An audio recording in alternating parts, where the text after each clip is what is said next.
So I like to ask, why do some organizations succeed while others fail? And if you look at, let's say you look across a software vendor's portfolio of customers, they will have some customers that are great value and great adoption and doing wonderful and swear by the system. And those are the ones that give out the great references, but then they have others who really don't get as far as they had expected. And I point out that regardless of where you fall on that spectrum, the technology and the functionality is the same across a vendor's application.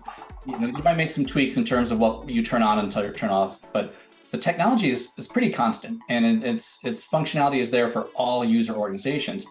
But what is different, and the variable here, are the people and the actions that they take are very different from one organization to the next. And that's the area where usually success or failure comes in, and that's where you need to be focusing. So success really does require you to focus on the people, behaviors, and change in your organization. And what's really important here as well too is that this is within your own organization. This is not a software problem. This is an internal problem, an internal challenge. And only you as the buyers of software are the people who are able to address this and prevent problems from happening.